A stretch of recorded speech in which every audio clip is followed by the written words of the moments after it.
Hey there, folks. I'm Matt Hansen, And I'm John Johnson. and you're listening to Planes, Trains, and Comic Books.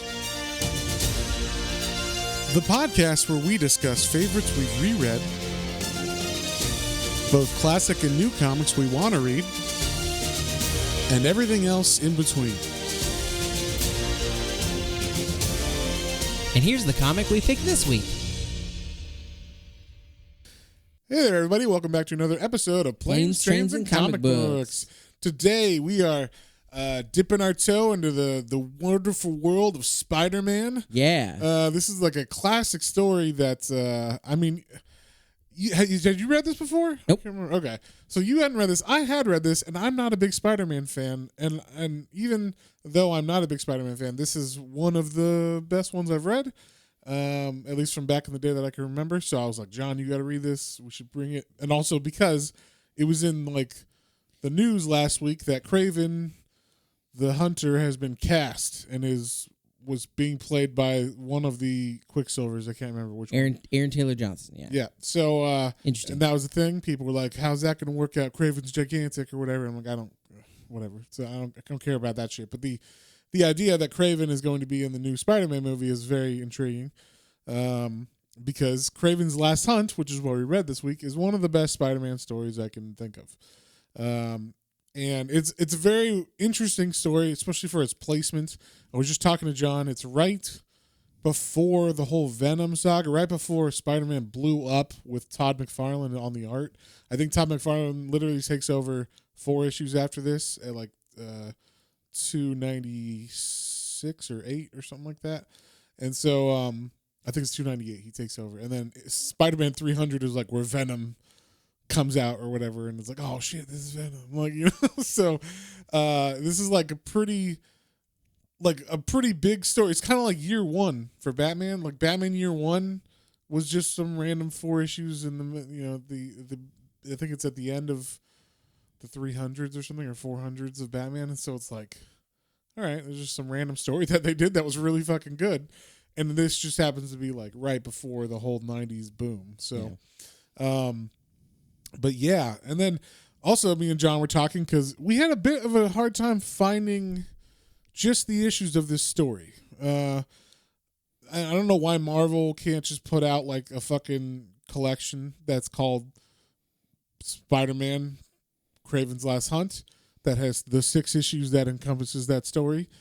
But for some reason they don't. And they have like the Epic Collection, which is like 14 issues of everything. And that's what John accidentally read. So John got a little bit more Spider-Man history than he thought he was going to have. And I didn't want to read that. And I specifically bought this one for us, and he got confused. So yeah. But this, so you know, this series this story was told through 3 different Spider-Man series. So it was 2 issues in Web of Spider-Man, 2 issues of Amazing Spider-Man, and 2 issues of Sensational Spider-Man, because those are the 3 Spider-Man titles going on at that time. And this is like 1989, right before the big 90s, you know, extreme blow up of McFarlane and Liefeld and all those. That's like right when all this stuff was happening, like Cable's being invented, and fucking, you know, Deadpool and Venom and all these cool characters. All the 90s extreme characters were just coming out. All those artists like Jim Lee and everybody were just breaking out. I will say, by reading the extra, I did get some I noticed, like John Romita Jr. did some of the art. Yes. Yeah, he was big around here too. We've read his stuff with Daredevil. He works with Daredevil. He works with Frank Miller a lot. I think he also did the Last Crusade, I think it's called, that Robin Batman Dark Knight series. Yeah. So yeah, he's at this time he was kind of like at his peak as well. So I think kind of like he would have been on he was on X-Men for a while too at the same time. So it's funny because I'm not a giant Marvel guy, but I've been listening to the Robservations podcast by Rob Liefeld, and have got all this Marvel history in my head now that I didn't read or know anything about, but I'm like, oh, that's like when all this was going on. So yeah, I'm kind of interested to read some more of that stuff. Uh-oh. In that timeline. That's gonna come to the Marvel. I'm not gonna flip. There's no way I'm gonna flip. But But hey, Marvel's got good stories too. I grew up watching the X-Men series and everything. I want to read some of that stuff. So, but yeah, I figured we'd start, with something like this. Kind of was just in the air as far as pop culture a couple weeks ago. So, yeah, Spider-Man: Kraven's Last Hunt. For all those of you who don't know, this is about the bad guy Kraven, who I don't know what he was before this. I don't know what his first issues are or anything, but before this, he must have been just like, I'm a jungle warrior or whatever. Yeah. Like, so my understanding, remembering backstory of Kraven, is that he was like a big game style hunter, and also a scientist. And I think he and his wife were, as you are, a scientist and big game hunter. Well, yeah, you got to have the scientists. I love zoology and murdering large animals. And then some kind of like regeneration serum is something that they work on. I don't know if it's something along the lines of like. In this, they made it seem like it was kind of like tribal voodoo kind of ritual. I think maybe that was what inspired it. Something like some kind of like African tribal medicine, or thinking along the lines of like not the cup. What's the cup? Not the fountain of youth. There you go. There you That's go. What I was thinking. Not the Holy Grail. I was thinking of the Holy Grail. Yeah, and I was like, not that. Jehovah spelled with an I. So I think it's along those terms. But anyway, long story short, something goes bad, and it like increases all of his, his sense of smell. He becomes more animalistic. Yeah. Animal like. Okay, that makes sense. Yeah, and I assume he's like now the biggest prey, or the hardest prey to catch would be a Spider-Man or some superhuman person. Well, I think it's like he's kind of like a middle area thing, and like he's not quite a horrible bad guy. Right. He's got a conscience, or he's got like a code or something. Right? But then Spider-Man gets in the way several times, and then he actually joins the Sinister Six at one point. I think he's one of the founding members, actually. Okay. And then he's like, these are really bad guys, so then he goes back on his own. But then he's like, fucking Spider-Man, every goddamn time I'm trying to do my thing, he's in the way. And so, every time I'm trying to poach lions. So Spider-Man is his greatest. He just goes to the zoo every weekend and tries to kill him. Well, specifically, we'll jump in this. I love some of the scenes that they showed just to give that little bit of back as far as like how powerful Kraven is, how strong he is. Because there's one panel where he's like wrestling, like, I don't know, it looks like a giant gorilla or a Bigfoot. Oh, but those are dead already. Those are just shot ones that he had in his room or whatever. Oh, okay. Yeah. Like they're, because when he hits them, their like heads just flop off. Yeah, the head flew off, and I was like, whoa. Yeah. No, this is like, okay, so this one starts off. We'll just kind of get into it because that's what he's talking about.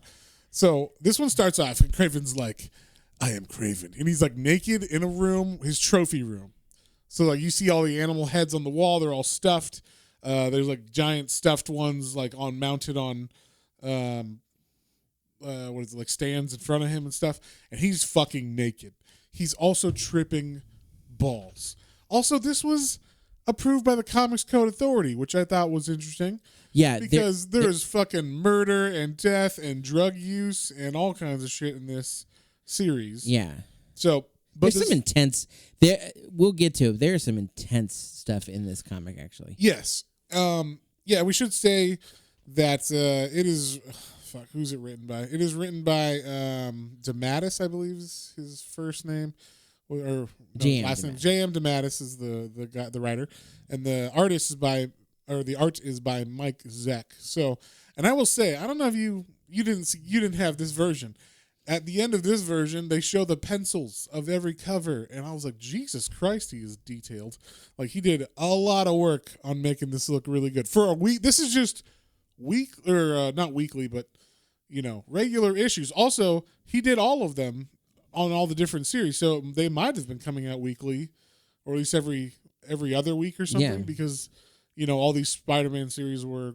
So he's doing multiple Spider-Mans. Yeah. which I thought was crazy how detailed everything looked. I mean, this is just like I said, random. Yeah, we're just telling this story. It's not anything special. It's just a really good story that we're telling. So, so I thought that was cool.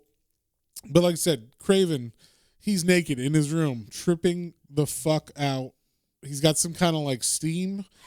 Like, yeah, he's got like ayahuasca, some kind of crazy steam where he's high as fuck. He's like wrestling. He's like, I am Kraven, the beast. And he's like, looking at the panther that's mounted. And this is where you thought it was like actual panther. But I could see, because like the panther just flips over on his back. And it's like still in the same pose. So I'm like, okay, it's not real. Then he like comes up and there's like a giant ape. And he like goes into ape pose. And then he like wrestles with the ape. But the ape is like not doing anything. So I was like, okay, it's just him being crazy in his like trophy room. That makes more sense. Okay. Yeah. I didn't catch that at first. I was just like, Jesus Christ. And then we get a little backstory on him because he's like, I am Kraven, and then he's like, I am Krenov. And it's he gives like his Russian history back. Oh yeah, I was like, you gotta do more Russian. You gotta I am Kraven. I am Kraven the Hunter. I'm trying to remember the I am Krenov. Then that 90s 2000s Spider-Man anime. Hello. What did he talk like? He talks like Yakov Smirnoff.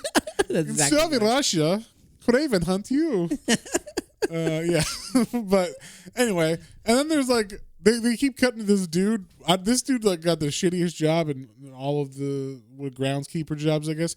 This one guy has to dig all the graves in this whole book, and Kraven doesn't even say like thanks or anything. Like there's one scene where he's like, "Cool, dig another one" or whatever. It's like, oh man, like I just finished this one. Always in the rain. It's always in the pouring rain. He's always just digging watery mud out of a hole. They must live in Seattle.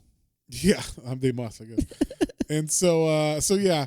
But Kraven, he's coming to an end, or like he's having an existential crisis, and he's an old man.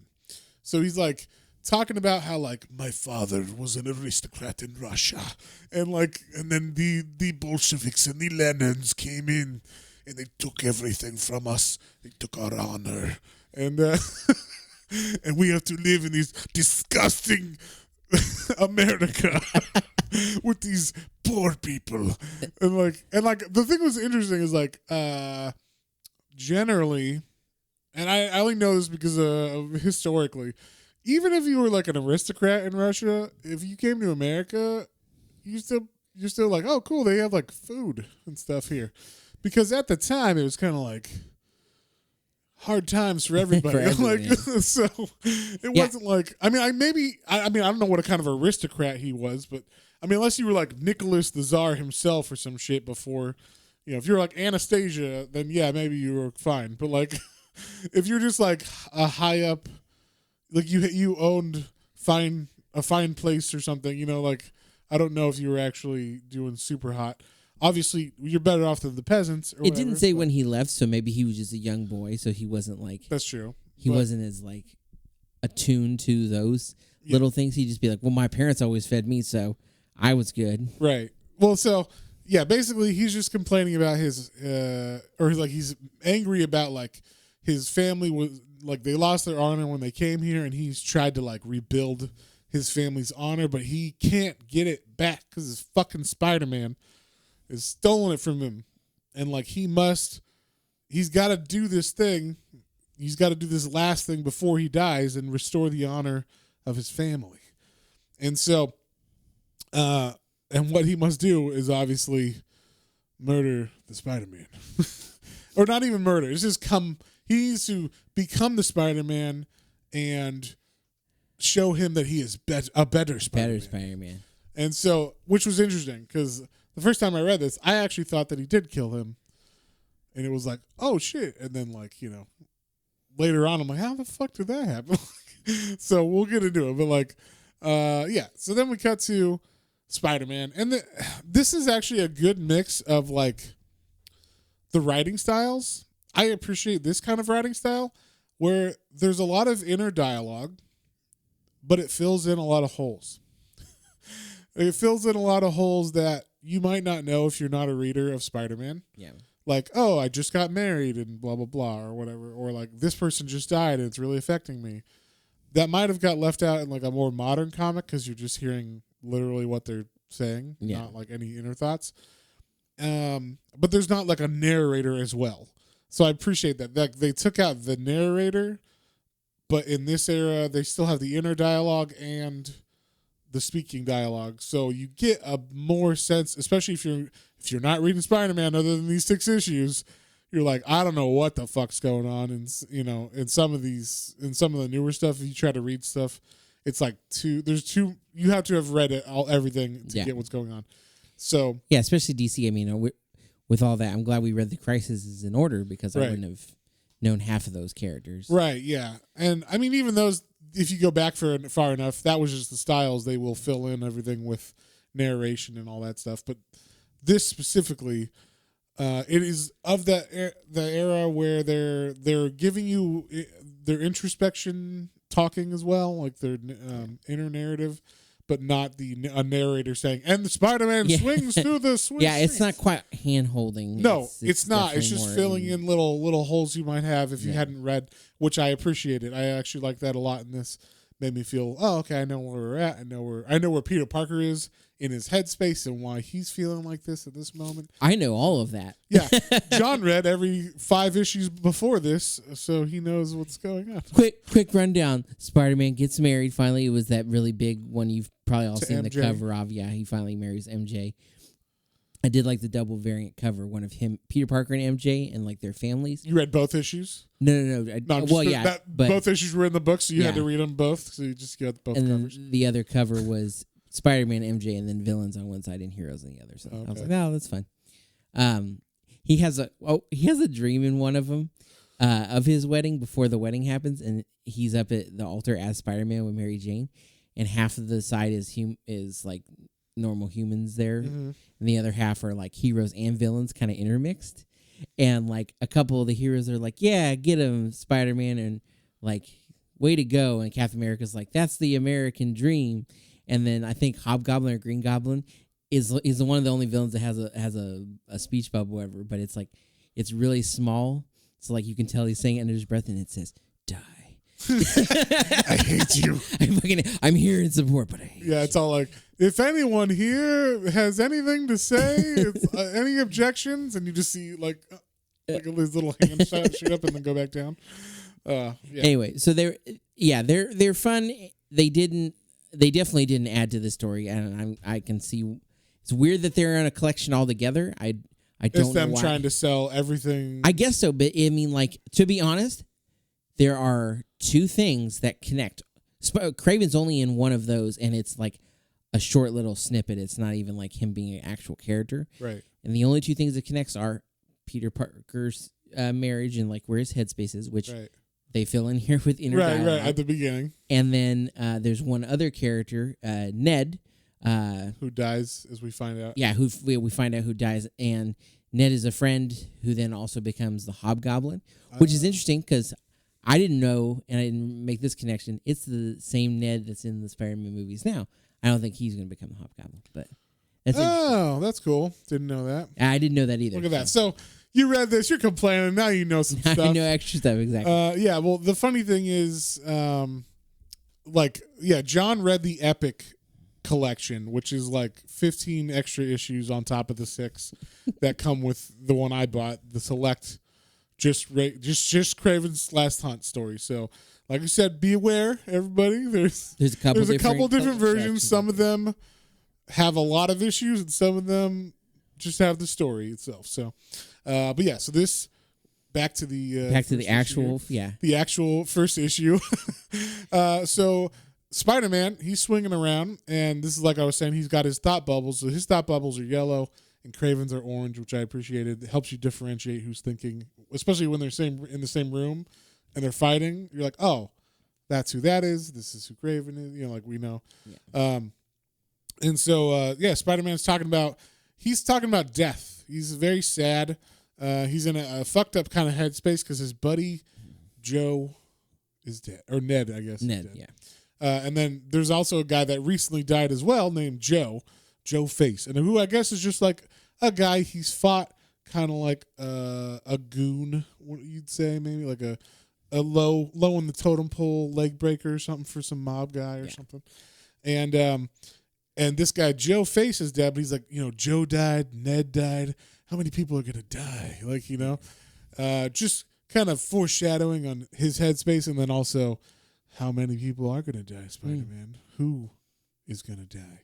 And so, there's a funeral going on in like at some bar at Timmy's Corner, I guess is what the name of this bar is, and Spider-Man shows up, and everybody's like, yeah, that Joe, he was a great guy. And then all of a sudden they look up and they see Spider-Man, and they're like, oh my God, Spider-Man, he's here to bust us. And he's like, no, I'm here to like pay my respects to Joe, and so he actually like has to stop one of them from like shooting him, and then like throws a bunch of money into the collection plate because his family, I guess, needed money, which is probably why he was a mob enforcer or whatever. Anyway. Yeah. And so he's like, no, I just wanted to pay my respects or whatever. So he does that, and then he goes to like some room. I don't even know where the fuck he goes. It's like he goes to it's like he has an apartment hotel or yeah.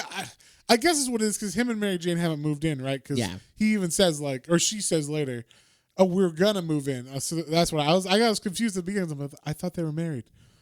Does he just have his own like bachelor pad on the side for when he wants to sleep as Spider-Man? When Felicia Hardy comes over, Black Cat comes over. When he wants to fuck as Spider-Man, he's Spider-Man. Yeah. Spider-Man lives a totally different life from Peter Parker. He's a spider pad. So yeah, he's in this. I guess it's his apartment that she hasn't moved into yet. Oh, we should say it's the black spider suit right now. Yeah, and he's wearing the black spider suit because, like we said, this is right before Venom. I think they're going to acknowledge that the suit is actually Venom in like a couple later issues after this storyline. So, but yeah, so he falls asleep and he's got like bad feelings that he's gonna die. Something bad's gonna happen. We get to see a nice shot of him in some tidy whities. We got to see Peter's Parker, the full, the full Peter Monty. Parker. Yeah. Everything, his birthday suit minus, with his tidy whities on, I guess. So, nice shot of that. Well, we've been seeing Kraven a lot, and he's been naked. Sure. So then we come back to Kraven. Speaking of Kraven being naked, he is in a room, and all of a sudden, it fills up with spiders. He made a room in his fucking house because he's like a rich guy. His family was aristocrats that came here. And I don't know if they like lost all their money when they came here, or if they built. And then they built it up again, or if they just had it when they came here. But they have a giant mansion or whatever and estate, and he builds rooms that just dump thousands and hundreds of billions of spiders on you, and he just goes to town. He's like, and he's like eating them and like freaking the fuck out, and he's like, tonight is the night, like that spider will fucking die, and like.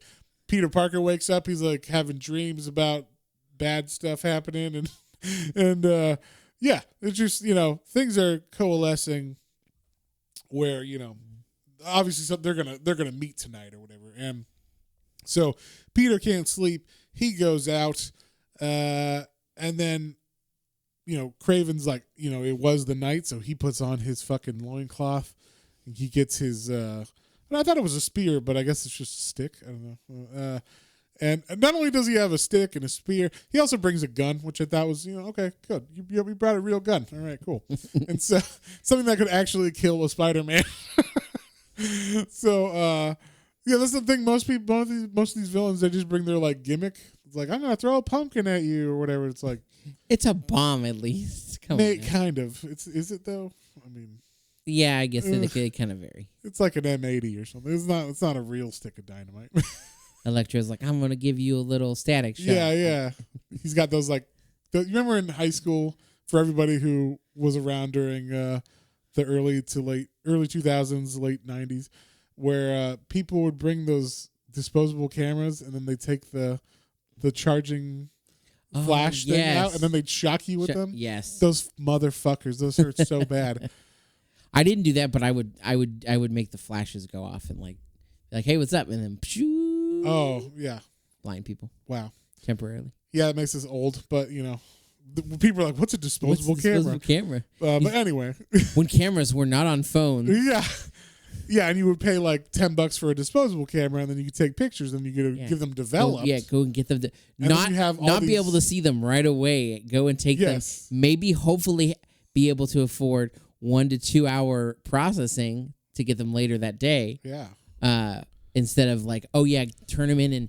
Walmart was pretty fast. We'll get them back to you in a week. Do you remember? Wow. No, I don't remember that because that's like my mom's age. Getting back in a week, I don't know. I remember her dropping stuff off in the late 80s, early 90s, maybe that was like that. But by the time I was developing film with disposable cameras, it was like, an hour, 2 hours something at Walmart or whatever.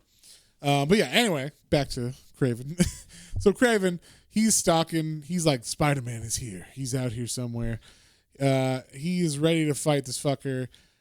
So, and this was smart of him. He shoots Spider-Man with a dart first, so he can like take him out. And I thought this was interesting. Spider-Man seems like, wait, he hit me with a dart. Was it poison? I'm like, yeah. What the fuck else would a dart be? Like, like why would you think a dart was not poisoned or drugged or whatever? But for some reason, he seems confused that the dart is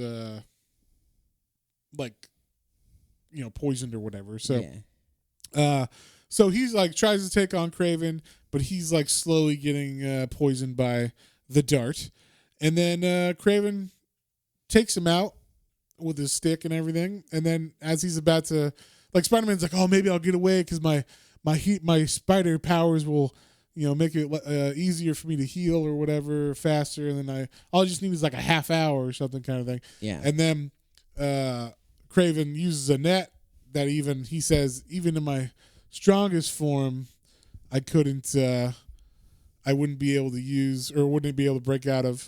And then Kraven like walks over with his fucking gun that looks like a very real gun and is like, gotcha, like it's over.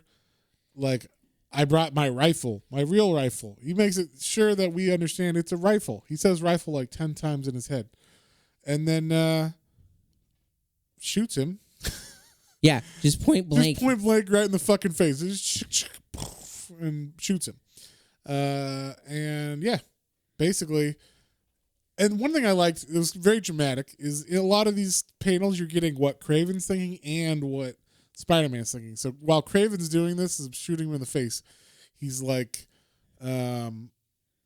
he's thinking he's out of his, I'm assuming he's thinking mind, because he's tripping on whatever, the Spider-Man's tripping on whatever, he just got shot with. Yeah. And then he's thinking of like Ned and Joe and everything. And then Spider-Man in his head is thinking like, yesterday it was Ned, today it's Joe, tomorrow Aunt May and Mary Jane, and then bam, and you just see blam, and that's it. And then when they cut to the guy digging the grave, and we know now that that's Spider-Man's grave, because when we cut to Kraven's estate, and we have Spider-Man in a box in his suit, he doesn't bother to remove the suit. He doesn't know it's Peter Parker, but he's got, and I say in a box, but it's an actual casket. Yeah. And so they lower him down. They have like it looks like they have a full funeral where they got like dressed up and everything. Yeah. He made all his like workers except the guy that's digging in the fucking rain. He's still digging in the rain. He's digging in the rain. He is wearing slacks, I'd like to point out. Yeah. Slacks, a belt, nice shoes, but shirtless. We can't mess up a work shirt. Yeah. So I thought this was funny. Kraven, like, they lower him down and Kraven's like, let me get my shovel, and he gets the shovel, puts a little dirt on there, and he's like, all right, here you go, and gives the shovel back to the guy. He's like, I'll just take care of the rest of that.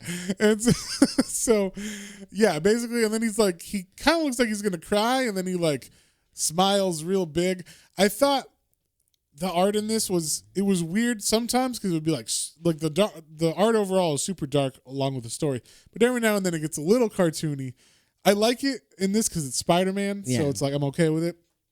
But if this was like Batman or something, I'd be like, nah, that's too weird. Well, I like it for Kraven's character too, because you can see it kind of gives him that little bit of like that humanity. Nostrovia, huh? But yeah, he's like, if like I defeated him, it's finally over, whatever. Because he's kind of like sad and like remorse about it for a second. Then he's like, but I fucking did it, I'm the fucking man.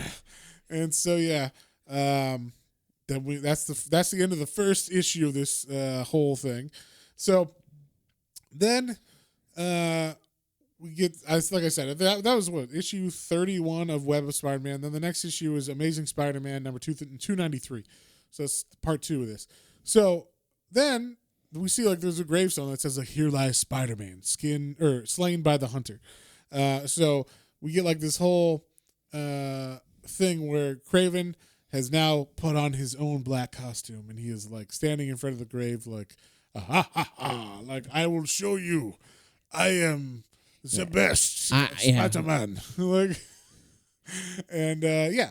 So what were we gonna I was just saying, it's just weird. Like, yeah, he puts on the suit, and it's like immediately you're like, that's not even without having seen that he's dead. You're like, why is the Spider-Man like gigantic? Because it's Kraven's body. So yeah, he's like so like twice as muscular. Yeah, Peter Parker looks like a wimp compared to him. Or like just like he's a puny man, like just a very small.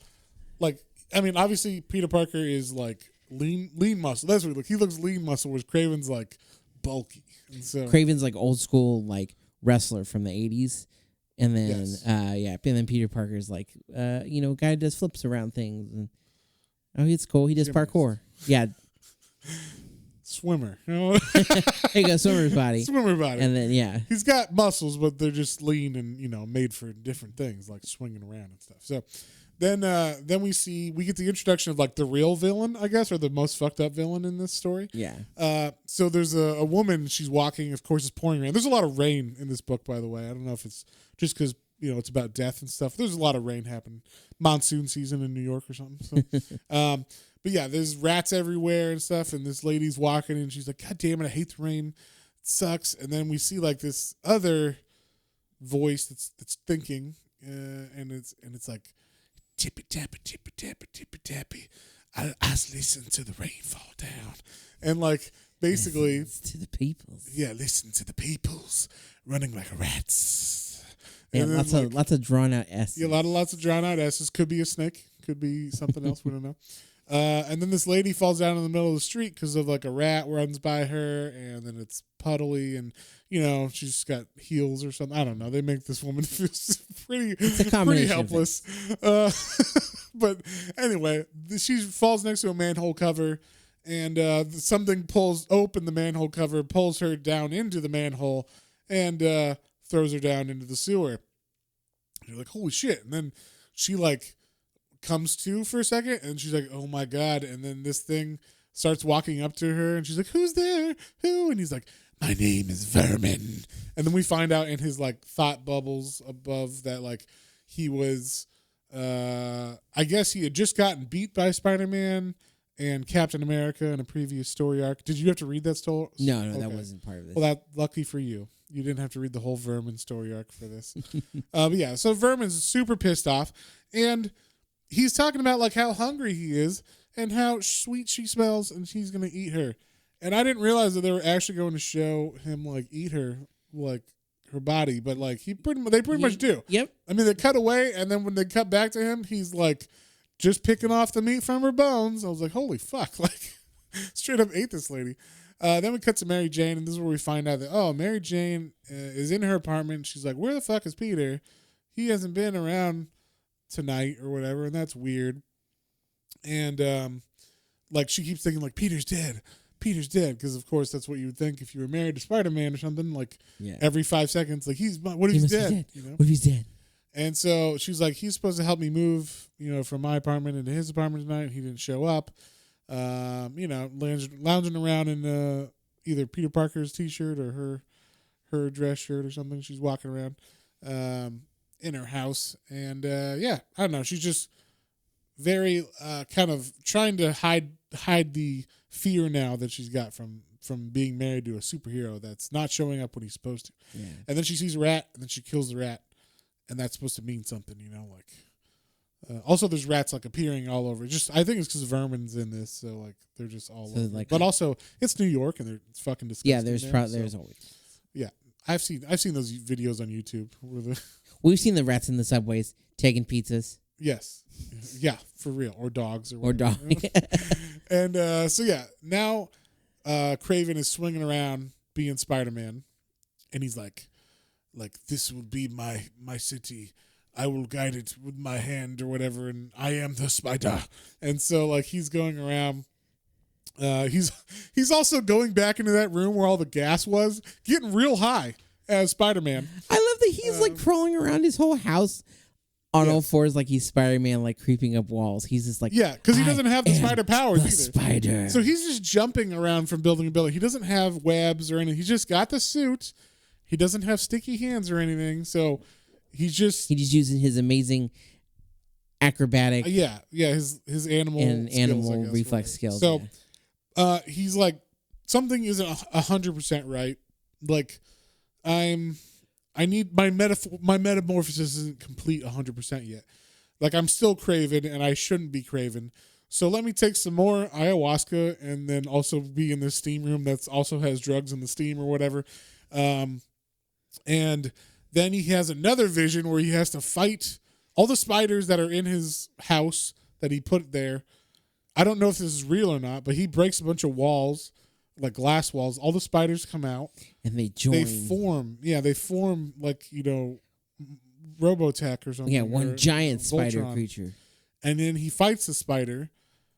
And when he fights the spider, he becomes like the metamorphosis is complete. I am complete. The spider. I am Kraven the spider. And so, then we cut back to Vermin, who is now licking the bones of that lady clean. Yeah, like seriously, like or you see Skeleton now, so it's like, whoa, he picked the bones real pretty quick. Yeah. And then Vermin just happens to see the paper that she was covering herself in the rain, and it says like, oh, Spider-Man, blah, blah, blah. And he's like, Spider-Man. And then so he fucking hates Spider-Man. So he's like, I will kill him for what he did when he made fun of me with Captain America or whatever. And so that's like his whole motivation is like getting back at Spider-Man for whatever he did. Then Mary Jane, I guess, is like, I'm sick of waiting around for Spider-Man. I'm going to go for a walk in the rain in New York. In New York, yeah. What's the worst that could happen? And the greatest thing about this is, so she starts getting catcalled by two guys. Because she is also, in this world, she's like a model and like, an actress, right? Yep. So it'd be like if, I don't know. I was going to say Cameron Diaz, but she's not an actress anymore. Who's an actress that people know? I don't know. Jennifer Lawrence. Jennifer Lawrence. If Jennifer Lawrence was like, I'm going to go for a walk on the streets of New York at 2 a.m. and walk through like the hard part of town or whatever. So she goes through this town and these guys are like, and these toughs or whatever we'll call them, one of them is wearing extremely high workout, like old school 80s basketball shorts and like socks pulled all the way up past his calves.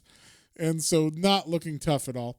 And then his other friend just got like a sleeveless shirt and like jeans, and they're both wearing Adidas. So it's like they don't look tough at all, but they're like, "Hey, sweet cheeks, look at those tight pants, Miss Tight Pants, woo!" And she ignores him, and she tells him like, "Go get stuffed" or whatever.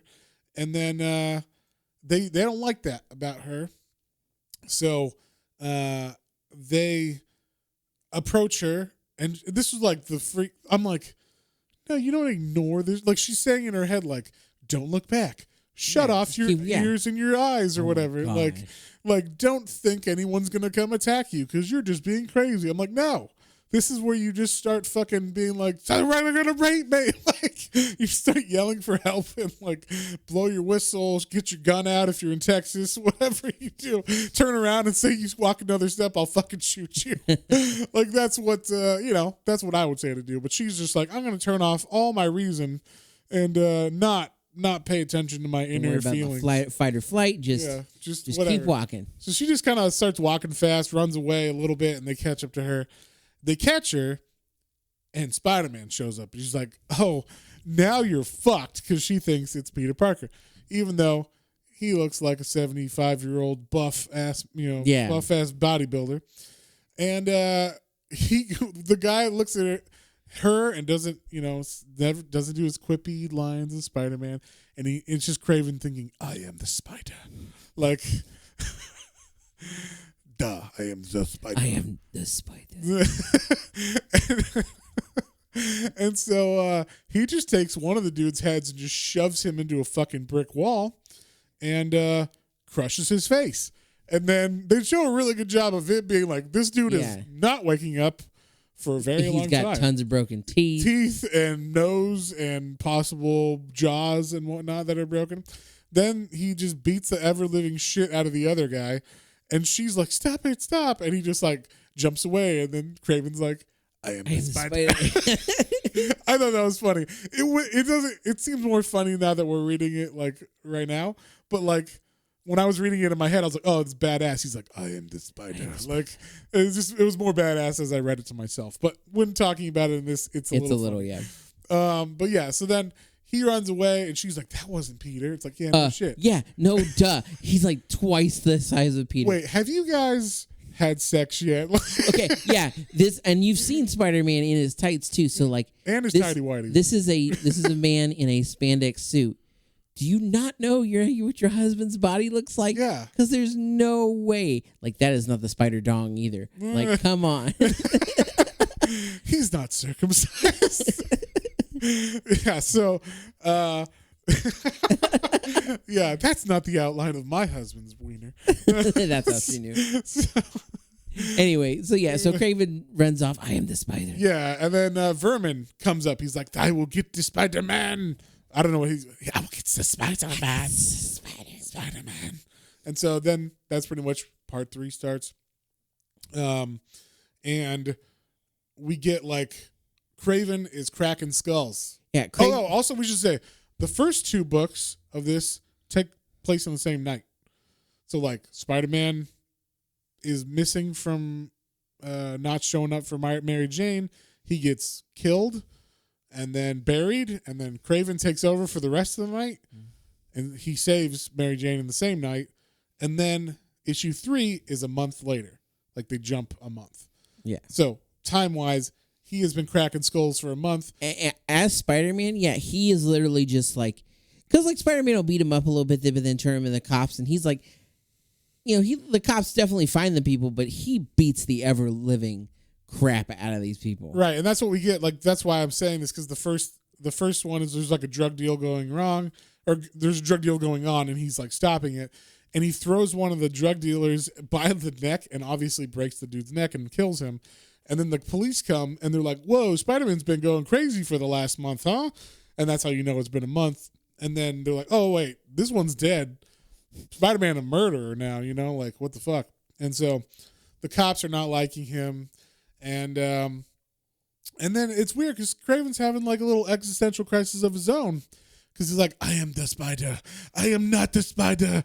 I am Kraven. And like he's having trouble. My accent's also terrible. I'm going between like French and German and Eastern European. So I apologize to whoever I offend with this. But Kraven's das Vidania. All right. I am the spider. I am the Kraven. So yeah, he's like, who am I? Like I slayed the spider to become the spider, but I also am Kraven, and who am I? He's having like his own thing going on. And so, basically, in his mind, the only way to get back at Spider-Man or like to, is to become a better Spider-Man than Spider-Man at fighting villains and stuff. But also part of Spider-Man is, kill people. There's like a moral code. Yep. Stuff like that. And Kraven hasn't quite understood that yet. So, in the meanwhile, Vermin has apparently in this last month just been on a murder spree, eating people left and right, killing everybody. There's ladies walking in by an alley, and she's like, I hope I don't get murdered by that. Oh, by whoever's the cannibal, they're calling him, and he's just eating people and shit. And then this was creepy. There's he runs into the street, and some cops almost hit him with a car. And apparently he can fucking control rats too, because he's like, one of the cops he pulls one of the cops out of the car, throws him on the ground, and rats come out of the grate, like the sewer grate, and eat the dude alive, which was super fucked up, I thought. Yeah. Then even more fucked up, the guy's partner shoots Vermin in the side, and he turns around and he looks at her and he's like, "You remind me of my mom," and licks her face and then lets her go. And she's like, "What the fuck?" But he's like, "I love you, mother," and he literally licks up her face, very creepily. She's like, "What the fuck just happened?" Yeah, it's just like, Jesus Christ. So, yeah. Then, Mary Jane's trying to figure out what the fuck's going on. It's been a month since she's seen her husband. She's like, well, it's, supposedly Spider-Man's been swinging around, but that ain't my husband. So where's my husband? She's going kind of everywhere. She goes to the editor of the Daily Planet and then doesn't do anything to him. You mean Daily Bugle? I'm sorry, Daily Bugle. Daily Planet. How dare you? How dare I? So she goes to the Daily Bugle. Huh? J. Jonah Jameson does not approve. Oh, that wasn't Jonah Jameson. So no, that's Robbie. Yeah. So Robbie is in charge, and she goes to his house, and he's like he's like, "Are you trying to tell me something about Peter?" And she's like, "Never mind, no." So she doesn't actually do anything to Peter or with Peter. So now Kraven is like, "Okay, you know what I got to do is I gotta take on this bad guy that's obviously a super villain bad guy, not your average hoodlum human guy." Yeah. And once I take care of him by myself, because Spider-Man couldn't take care of him by himself, he had to have Captain America, then I will have honor. I will have bested the spider. Yeah, and I will have bested the spider. And so he's like, "Okay, I'm going to do it." Then he jumps around naked again a little bit. I'm just saying, he likes to get high and go naked in his house. He's obviously high. He's playing with a rat. He's kind of stabbing at it with a knife. Joe Rogan. Huh? It sounds a lot like Joe Rogan. I don't know. I've never been to Joe Rogan's house. John, are you stalking Joe Rogan? No, I'm just he goes in his sauna, his steaming room. Oh, gotcha. And that's what I meant. Ayahuasca. He goes, he does his There's his not crazy as much drugs imagery in here. That's true. Well, but he also likes to hunt. That's why I put it. That's why I was putting this together. Kraven the Hunter, Joe Rogan. Should have just cast him. See the similarities. They should have just cast him. So yeah, and they keep every now and then they'll show the grave. It's still raining all the time. It's been raining for a month and a half now. But yeah, the grave has had rats on it, and spiders now seem to be crawling on it. What exactly is going on? Not 100%. But yeah, Kraven takes off all his clothes. We know he's naked because they cover the shadows perfectly, so you get to see his V or whatever. They try to cover up, but we've already seen it. We've already seen everything. Then he jumps in the window, and we almost get Kraven's Hunter. You know what I'm saying? And so yeah, he goes directly after Vermin. So Vermin's has a dream about someone stalking him. Then he wakes up and he's like, "Holy shit, someone is stalking me, right next to me." And they have a big fight. This fight is pretty fucking cool, I thought. Vermin is like a giant rat man. So looks pretty freaky. Looks like a rat himself. Has pointy teeth and sharp claws and all that shit. Covered with rat hair. Yeah, he kind of has I like the rat instincts that he has as far as gnawing his way out of situations. It's kind of like Killer Croc, but creepier because crocodiles aren't as gross as fucking rats. Yeah, for sure. Yeah. But the Spider-Man, Kraven's taking him on in the Spider-Man costume. And the whole time, obviously Vermin doesn't realize that, it's not Spider-Man. So he's like, you got me last time with Captain America, but you're not going to get me this time. It's just you or whatever. And Vermin is actually biting him and shit. And, it seems like, dude, it's a pretty fucking hard fight for Kraven. But he does end up getting the best of Vermin, knocks him out. And then we see the grave of the Spider-Man. And what happens? There's a bulge. And then you see the words Mary Jane in the yellow thought bubble that is Spider-Man's thought bubble. And we see Spider-Man's black hand in his black suit come out of the grave, out of the dirt, the soil, and reach out. I mean, the good thing is it has been raining the entire time, so that soil can't be too. Yeah, it's not too hard to dig through. So he could probably just if you could get through the casket. Or is this the real first Marvel zombies? Yes, that's exactly what it is. And the funny thing is, Kraven's just carrying the body of this rat around the city back to wherever he's taking it. So Spider-Man comes out of the grave, and that's the end of that issue. Then we get the beginning of the next issue is like Peter Parker, kind of like in a heaven-ish area in white, and like he sees like his buddy die, his buddy Ned, and blah blah blah, and then he's like, "Can't I just stay here in the peace and quiet?" And then he's like, "But Mary Jane, like he's got to get back to his wife." Then like the spider comes and blah blah blah, and he's birthed out of the spider. So it's like this weird thing, but it's a very weird dream. Very weird dreams. I was like, it's whatever. I'll have whatever he's having. All right, like a lot of drugs and crazy dream sequences going on. Now they never explicitly say it's drugs, but it's obvious that this whole dream sequence was from whatever the fuck Kraven gave him. Oh yeah. So like, because Kraven's been going through the same imagery without having been passed out or dead. So yeah, that's how he breaks out of there. And he raises from the grave. He says like, "I love you, Mary Jane," and he gets out. He's still wobbly, but he realizes, like I'm at Kraven Manor or whatever, and he goes into the house and he sees all the newspaper. He sees it's been a month, and they all say like Spider-Man's going berserk and Cannibal Killer on the assaults and all this stuff. And so he's like, "It's been 2 weeks." Which I thought it had been a month. So I don't know. They had said a month earlier. Yeah, I think I don't know. Maybe he was 2 weeks from like the one of the things he saw. Maybe, it was I don't know. I thought it was a month. Either way, some of the stuff I was like, is this because they missed it? Like some of these issues or whatever, But because like I mean these were coming out fast, and maybe they came out not in the same order as they thought or something or whatever. So, but either way, so he starts walking through this house. He's like, "What the fuck?" I've been in a grave. He gets confronted by a couple of Kraven's henchmen, but like they're like, "Oh, he can't beat us. He's all wobbly still." And then he like does some fast spider moves and like, "Oh shit, never mind." And so then he's like, "All right, I'm out of here." And he goes to Mary Jane because he knows like I got to tell her I'm alive. So he goes. She's like, "Peter?" He's like, "Yep, that's me. I'm fine."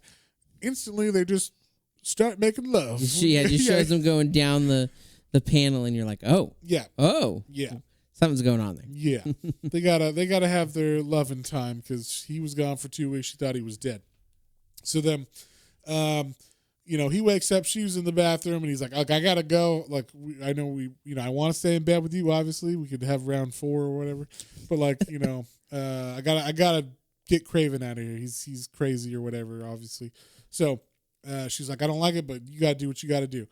So he leaves, and he does like a really touching, like, handhold or whatever, like squeezes it. Don't worry about it this time. I'll be back. Yeah.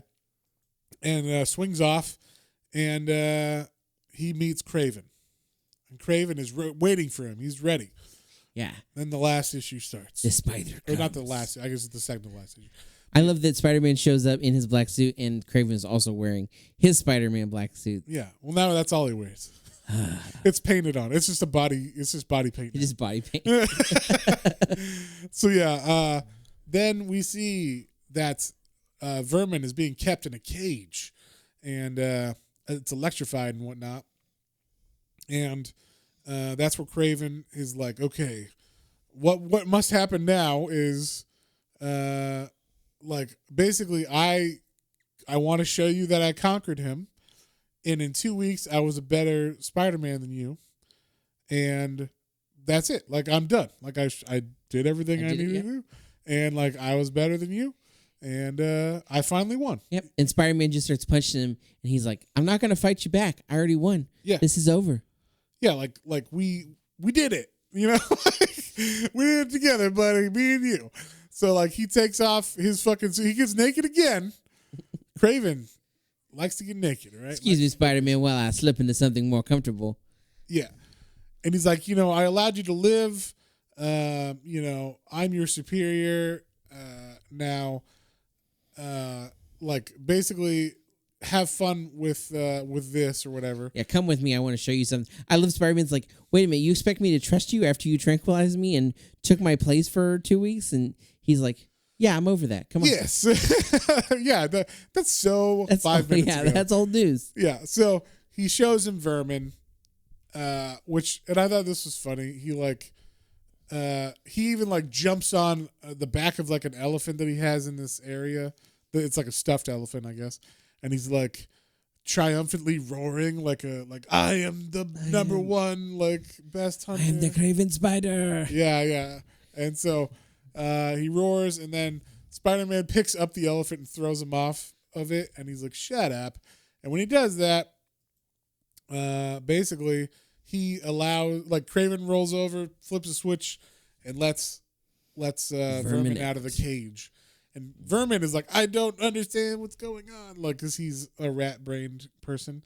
And then Kraven's like, it's get the spider. It's the spider you hate. And then he's like, oh, kill spider. Yeah, that's right. I hate spider. Yeah, and so then he has to fight. The Spider-Man has to fight Vermin, and does a pretty good job beating the fuck out of him by himself again. But Vermin is pretty fucking strong. Like, Vermin is a rat. He's scratching him and biting him and all this shit. And also, you got to remember, he's still like kind of weak, right? So a little, but then Spider-Man also, like, Spider-Man has the upper hand for a minute, and then he's like, no, I'm not gonna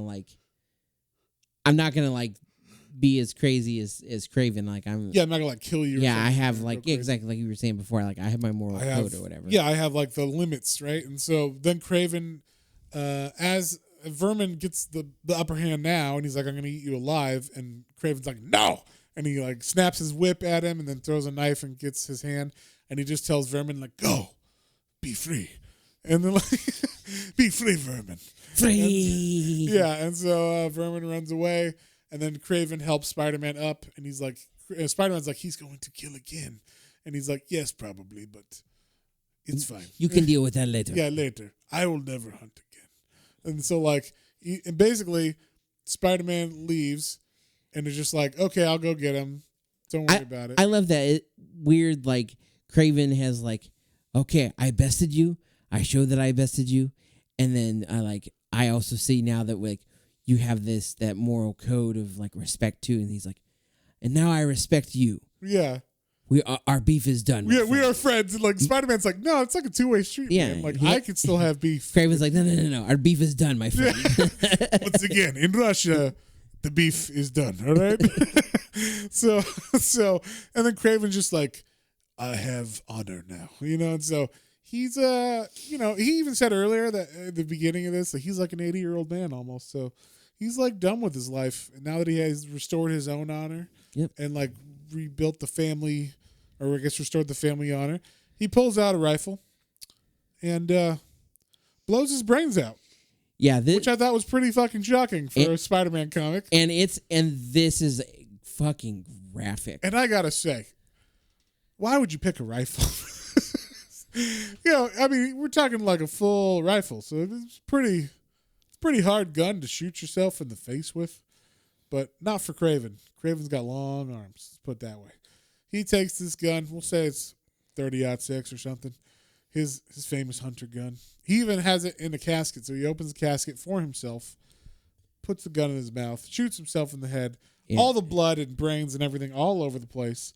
And then he falls into the casket. Yeah, we should have said trigger warning for this part, and I apologize. But yeah, it was, and I'm saying we should have gave him a trigger warning for this part. Oh, now see, I was gonna say this panel really hit me hard because I had a friend. I think it hit him harder. I had a friend who committed suicide. Oh God, John! Now you're making me seem yeah. I didn't realize that's where you're going with this. That's where I'm going. With it. My bad. No, you're fine. Sorry, let's be somber. A somber minute. No, so that I was just really surprised because I expect Kraven to be like, okay, and like also it's Spider-Man. It's your friendly neighborhood Spider-Man. And so this is how I expected the scene to go. Is Kraven's like, my last hunt, and they're like, no, we're friends, and he's like, okay, whatever, I'm gonna go get Vermin, and he runs, and Kraven's looking over the casket. I assume like either Spider-Man's casket cleaned out or like his last one for his last hunt or whatever. And I assumed that Kraven was just going to be like, okay, my time is done, and like either take off his his loincloth again. He's burying his his Yeah. hunting gear or something, like more of a symbolizing thing. Right. No, I did not expect him to be like, okay, I have honor, and then take his own life. Yeah, this isn't called. This is called Kraven's Last Hunt. I know, but it's still really surprised me. And then, like I said, unfortunately, just to bring it down for a second, I did have a friend commit suicide in a similar manner. So it was also like, just not PTSD per se, but just like, whoa, like it was intense. Right. Just because, also, I mean, to like not you said, expect like that. It's Spider-Man. You don't expect someone to kill themselves with a gun in Spider-Man. Yeah, and like we just had them, and we were just laughing. Is like Kraven's like, oh no, we don't have beef anymore. It's fine. We are friends now, Spider-Man. I respect you. In Silver Russia, this is how we I know, and crush beef. We're still trying to process that. Like, well, wait a minute. Like, you turn page. Bam. And then Kraven's like, my life is over. I am done. I feel good about everything. And that's the thing. He says, like, the last hunt is over, and he feels that family honor is restored, and he feels good. Right. And, like, he's like, I am free of, like, pain, and I am happy, and blah, blah, blah. And then he does this anyway, and it's like, it's a different light and take on it. And it, like I said, it was very, very powerful and very unexpected. And it definitely, it brings a shocking conclusion to that story, to Kraven, Kraven for sure. And I mean, and I'm sure Kraven comes back at some point too. I don't know. Think so. As far as I know, not in the Amazing Spider-Man run. Not in this series. Okay. There is a new Spider-Man going on right now, the Amazing Spider-Man going on right now by Nick Spencer, where I know there is a run called Hunted. And that was like maybe his family or lineage, but it's not him. Oh, okay. So I don't think he's ever come back. I'm not 100% on that, but this was like, as far as I understand, honored as his last story kind of thing. Because it kind of is. His, last I story, mean, I was the saying, Dark Knight Returns or whatever, they have another one, and they're like, we're just calling it the same thing. The Dark Knight Returns again. Yeah. Well, and then also, there's another book here, and I was like, okay, so Kraven's dead, and I know now Spider-Man's got to capture Vermin for the police. I guess, but I just didn't that test technically didn't need to happen as far as it doesn't in the book. It doesn't need. This is just kind of like an epilogue. Yeah, what happened? So Spider-Man obviously has to capture Vermin for the police, so he'll stop murdering people because he is a big problem. I will say he is a very fucked up villain because he doesn't have like a conscience. He's like a rat who's like hungry, survive, eat people, eat some ribs, then go, take a poop, exactly. Then get mad at Spider-Man. Then on the way to kill Spider-Man, eat another person or whatever. To be fair, through all of this now too, like Spider-Man has to kind of restore his name because not only is Vermin on the loose killing people, but the police also think he's been beating people. Like beating people to a pulp because Kraven was out. Yeah. So this last issue starts off with Spider-Man. And I like this a lot. So he, just woke up from a fucking grave, and they reference that because he's crawling through like a sewer pipe. This is like Shawshank Redemption style, where he's like on his hands and knees crawling 500 yards through that stinking, foul, disgusting. And like he's having flashbacks of being in the coffin. So I like that a lot. Like, that's cool. Like very Kill Bill-esque. Yes, yeah. But also just like, or you mean Kill Bill was very Spider-Man-esque. Oh, you're right. Touché. This is way before that. But yeah, this is like, it just was cool. Like a really good thing to show. Oh, he's still affected by shit, even though he's a superhero or whatever, And so he's crawling through all this stuff. And he's still weak. He's still a little, messed up from the fight he just had with Vermin and everything. It's like the same time and everything. So he crawls out, and instantly a fucking rat bites him, and then all these rats start biting him, and then he keeps like running and fighting these rats in the sewer, and then we get we see like Kraven is now being buried, and he's being buried in his Spider-Man costume. And he's being buried in his own land or on his own, estate as, Kraven the Hunter. I can't remember what his like tombstone says. His guy dug one more hole for for him. It's like, son of a bitch, stop it. Yeah, so like he dug one more hole, and there's they're getting it ready, getting his body ready. Then we see the cops. They get a little thing in the mail, and it's the final confession of Kraven the Hunter. And so he's clearing Spider-Man's name. He's got pictures of him in the suit.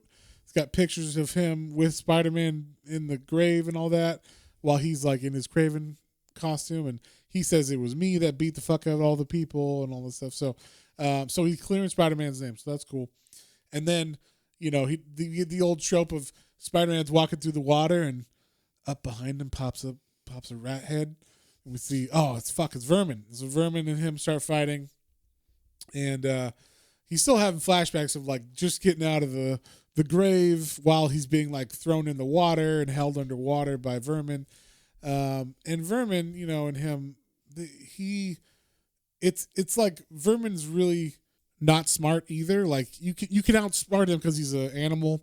And Vermin also still thinks he's fighting the same guy that he fought last time, who was Kraven.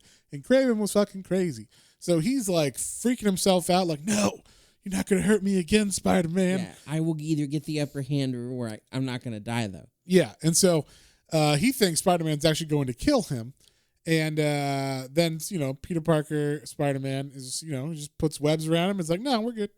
Like, don't worry. Last time it was Kraven you fought, and now it's me. And so he knocks him out a little bit, and he even says like Spider-Man's like, I don't want to hurt you. Like in his head, he's like, I don't want to hurt him, but like this dude just did murder like a whole bunch of people in the city, so he's super fucked.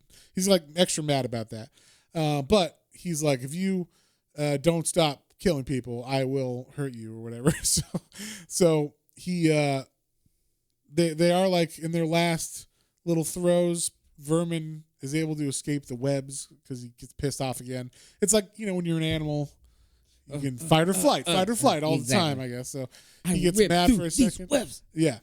And so and the whole time, like, Spider-Man's also like, I'm afraid too. Like, this guy's gonna fucking kill me, and I'm still weak and everything. And then we get at the very end, Spider-Man just is able to they like take it out of the sewers, the fight, and Spider-Man is able to get the upper hand and surround him with webs or whatever, and then I mean he can get a height advantage finally if they're out of the sewers. So yeah, I guess that's true. Like, yeah, Vermin, that's his place, right? The sewers. So he's able, like, Vermin actually is about to get hit by a truck, and he saves him, and then he wraps him in webs, and then they're like, hey, it's Spider-Man. He caught our cannibal killer. And so that's pretty much where they leave it. And they're also say like, oh, well, luckily that Kraven guy like said he did it all, so we don't got to worry about Spider-Man being evil anymore. Good job on Take you. it easy, Spider-Man. Yeah. And then he rushes home to see Mary Jane. Yeah, he rushes home. Mary Jane's looking at pictures of Peter, of course. And they're probably going to do it again. Oh, they're going to do it at least one more time. At least. So then, then we see Kraven, his I guess his workers at the estate are bringing over his body into the grave that was dug for him. And it's got his little tiger cloth on the, or I guess it's like a leopard skin or whatever on the front of it. And it says like Kraven, like, it says his name and it says Kraven the Hunter, and then like died with honor. So he like finally gets to put that on his gravestone, I guess. So yeah, he had that gravestone ready to go. Yeah, he did. Well, I mean, he assumed he was going to get the honor ahead of time. So, and that's the end. That's the end of this. Like, we get the full arc of everything that happened. So, John, with that being said, what would you give this one? So, taking out of context, or taking out all of the extra stuff that I happened to read in this, and just going on the Kraven story itself, it was good. I've read a couple of Spider-Man stories, but I've always really liked Spider-Man, and so seeing how insane and in depth like Kraven was in this, and how he was like he had like different layers of his like emotional crisis that he was going through, and then for him to be like, okay, I'm good, like I figured my shit's solved my shit, Good to go. He was doing a lot of drugs. He was doing a lot of drugs too. I'm sure that didn't help, at least initially. Yeah. Maybe that's why he thought he had so much to do. He had a little too many sips of the or take-ins of the ayahuasca. Yeah. Well, he's supposed to do it once every year. But yeah, it was fun. I like the art in this. You're saying it's like right around that pre-going in 90s stuff, but it looks really good. And yeah, I mean, I've always been a fan of Spider-Man. I like the little bit I knew about Kraven. I like Kraven in general. He seemed like a cool bad guy. Yeah, I don't know anything about him besides this story. So. Kraven to me kind of is in the same realm as like the Punisher, because he can do some bad stuff and some stuff that well, I guess the Punisher never really works with bad guys. No, Punisher would shoot him in the face. Yeah. Well, okay, so it's just weird. So he kind of crosses the line sometimes back and forth, I guess. But yeah, overall he's got like a code, like he won't kill people for no reason. Yeah, he's got a reason for killing them or murdering them or yeah, he's what is it? Lawful evil. There you go. That's I'm trying to remember that. He's not chaotic evil. He's not chaotic evil like the Joker would be, or I guess who would that be for Spider-Man? Like Carnage. Yeah, Carnage is definitely chaotic evil. Yeah, so yeah, it was good. The art was consistent and fun all the way through. Like you said, it was really dark. Yeah. It had some like kind of like comically over the top moments that make me feel like I'm in a Spider-Man cartoon or the Spider-Man world. Yeah. Spider-Man world, no matter where it's been, whether it's been on the big screen, on an animated series, or in the comic books, to me, there definitely is always they always keep that little bit of comedy. There should be, at least. That's like the character. Even as dark as this story gets. Yeah. With eventual suicide. Yeah. Yeah, there's still like some elements of comedy to it, and when they are in this, they're good. So I liked it overall. I would say it's a solid Spider-Man arc, and it's a fun character. So I would probably give it a 7. Yeah, I'm gonna give this one a 7 too. It was. I mean, I don't like Spider-Man, and this is like a go-to read for me. And I get like something new out of it every time I read it. Like I always forget the little parts of it where I'm like, oh yeah, like I forgot how nice it just lets you into the Spider-Man world. Like, oh, remember all this stuff that I'm talking about in my head, so you don't have to actually go back and read that shit. But not doing the Marvel thing where there's like, not fully doing the Marvel thing where the narrator would be like, back 4 weeks ago, Spider-Man, blah, Make blah, sure blah, you blah, read blah. issue 123, where in this one, Spider-Man and Kraven had a toe to toe. Yeah, and stuff like that. That's I'm what like, this is I don't referencing. care about any of that. But the like, just tell me a good, solid story on its own. I shouldn't have to go back and read back issues. And I mean, I'm not saying like I didn't know who Ned was. It doesn't change the story. I just get the whole the idea that Peter Parker is thinking about death a lot right now because his friend died and this little lower gangster died or whatever. Yeah. So like that just sets it up. That's all you need to know. Same with Kraven. He knows he's getting to that level where like the potions and voodoo medicine or whatever that he fucking learned isn't working anymore on his older body. Yeah. And he's trying to like do one last hurrah and show Spider-Man I could, be better than you. I can take my honor back or whatever kind of thing. So I enjoyed that a lot. I think Kraven's a really good villain for that specific story because he is so like he has his like limits or he has his reasoning for things. So it's all like the code of the jungle or whatever, kind of thing. But there is a code there. So like you said, it wouldn't make sense if Carnage did something like this because he's more like the rat guy. Like he's just going to go kill people. And so, and then I also appreciate that Vermin is in it because he added like a lot of stakes to it that were more heavy. Like, I mean, he's murdering people every day or whatever and eating them. So that's super fucked up. Yeah. So like it just adds, instead of just, oh yeah, it's Kraven, he's beating people up and kind of killing them. It's like adds another element in this whole story of like, whoa, this is way crazy, kind of thing. So I appreciated that a lot. And I appreciate that it's only 6 issues, It's a solid story in 6 issues. The art's solid in the whole thing. I liked that because one of the things about this felt to me a lot like Nightfall by the Batman storyline in the 90s where Batman got his back broken and then, Azrael takes over and then goes crazy and then Batman has to come back. Yeah. But that took 2 years. And it's so many comics. And I'm like, if this took 2 years, I would not like this story. But if the fact that it's 6 issues and they're all by the same artist and writer, that's the other thing about Nightfall is every issues it cycles between all the different Batman series, so you're getting very inconsistent art, very inconsistent writing, telling the similar story, but they don't always make sense of why are we here, what's going on in this issue, kind of thing, what's the tying together. So, it's I appreciated that this was 6 solid issues, one team over 3 different books writing a great story that probably only lasted 2 months. And it was done. And it was that's a great arc to read. I wish they did stuff like this now. Just me and this other guy writing a story that spans over these 4 Batman books for 1 month or 2 months or whatever, Yeah, not everything has to be an epic event where you're going to take 6 months to a year to fully, go through it. Right.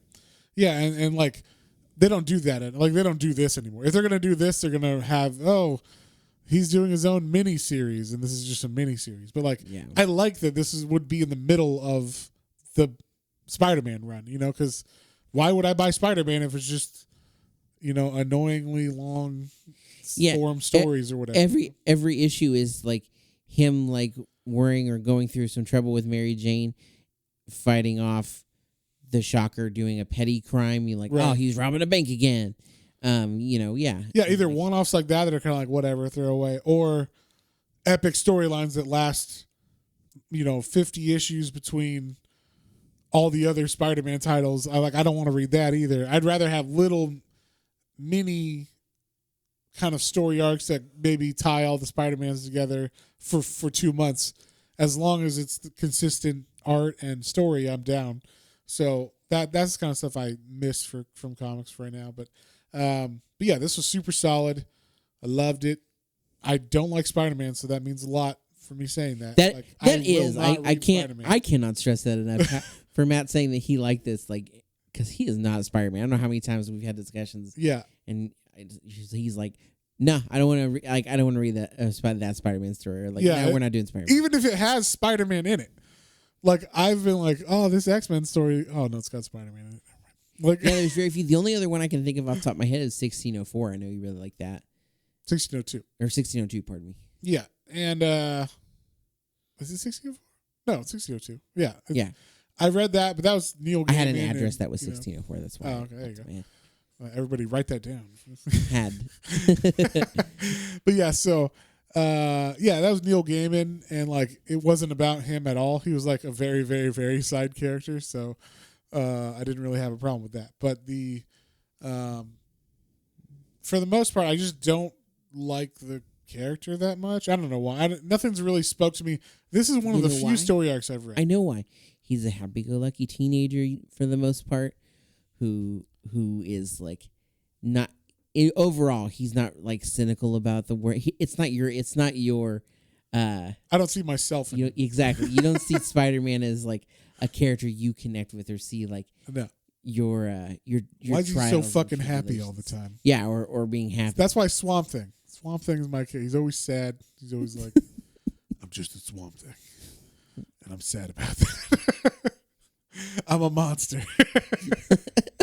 Wow. I relate to Swamp Thing. But yeah, so I don't know what it is about Spider-Man, but there are very few story arcs I've read of him where I'm this is fantastic. And this is one of those ones. So I plan on trying to read the Venom stuff on my own and just see if that's good. That's the stuff I kind of grew up around, but I watched the TV show about it, so I didn't ever buy the comics. Yeah. And, those comics were selling like hotcakes when I was a little kid. So I do have a very, very, very special nostalgic bone in my body for McFarlane's art on Spider-Man, for Liefeld's art on like X-Men and stuff. So like if when I see character models and they are not like Jim Lee's X-Men, like from the show, I'm like, what the fuck is this? So like, like I have a very nostalgic bone for the 90s designs of everything. So I'm hoping that maybe that will transfer. This is right before that period. So I'm hoping that the McFarlane stuff will kind of maybe push me into that liking Spider-Man, at least for that stuff, because I want to know what happened with Venom, like the actual comic, and I want to know what happened to Carnage, how we get there, and I want to read like that, you know, McFarlane, Eric Larson era of art, because that's like all you need is a good artist and a good writer to really make something fucking awesome. Like I didn't care about Daredevil until I read Frank Miller's Daredevil, which you've never read yet, but that is a fucking fantastic series. And everything you like about Daredevil from the show and everything, that's from that specific Frank Miller run. So, that's like the first thing he did too, is like in the 70s, Frank Miller. So this is way before Dark Knight and all that stuff. So, cool. I mean, if he can make me, you know, like Daredevil, who was a character I never cared about, all you need, like I said, is a good writer and a good artist. And like they're someone who's trying to tell you a real story, not just like a jobber who's today, like you said, shocker, shocked someone, and Spider-Man did this, and then went back to Mary Jane and gave her a big kiss on the lips, and then end or whatever. Like that's not the kind of shit I'm talking about. Like, do you have a storyline and a goal and like an arc that you want to tell? You can really tell the passion in some of those people. You know, that's why I think X-Men was so good for so long. Because Chris Claremont had like a vision for like all of X-Men, like how he wanted it to go and what the stories would be. And that's where you get like the X-Men, like the Phoenix Saga and, you know, all that kind of stuff. So, I'm going to try to dive into some Spider-Man from the 90s more because I think that might hit me harder because it is that Mark McFarlane art. And I really dig that art just because it is me as a child looking at comics or whatever. So, but yeah, anything else you want to hit? No, man, I think we covered all our bases in this one. Both give us 7s. That's a pretty good recommendation for just a regular good Spider-Man story. So, on that note, if you guys have any comments, what am I talking about? What are we reading next week? We are reading Jack of Fables, Volume 1 by Lila Sturgis and Bill Willingham. Fun fact, for this one of our picks for Pride Month, we kind of already had like a list going, and then we're like, we should do something for Pride. So Lila Sturgis is a local trans writer. I don't know if she's still local or not, but when I worked at the comic book store, Lila Sturgis would hang out there sometimes. We'd see her, and she would,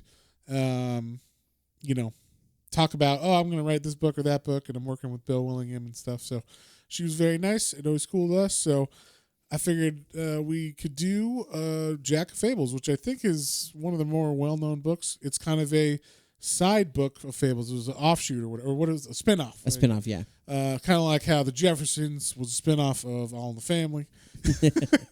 This is to see where Jack, from Jack and the Beanstalk, where he goes after he leaves Fables, the series from Vertigo, which we did a couple of months ago. So perfect. Yeah.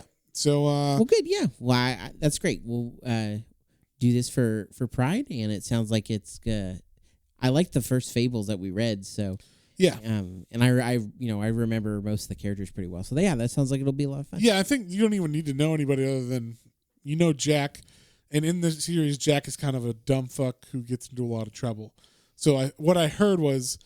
I heard Bill Willingham talking about how him and Lila would try to like one up each other on fucked upness stuff that he gets into. So I thought, nice. That sounds fun. So it seemed like it'd be a good one, and maybe also just I don't know how well she's known or what she's doing now. So show some stuff that she was doing that was really well received, and stuff that might have gotten swept under the rug in the last 10 years or whatever. So on that note, if you guys have any comments, questions, or suggestions, you can email us at planes, trains, and comic books, all one word, at gmail.com. And don't forget about our Twitter, Instagram, and YouTube channel for exclusive content. We got a lot of great content. Matt is specifically working hard on putting. Pounding them out. I'm doing comic reviews, 2 a week, comic issue reviews, 1 on Tuesday, 1 on Thursday, and putting out some graphic novel reviews every Wednesday. So be on the lookout for those on our YouTube channel, Planes, Trains, and Comic Books, just like here. And I guess we'll see you on the next one. On the next one. Bye.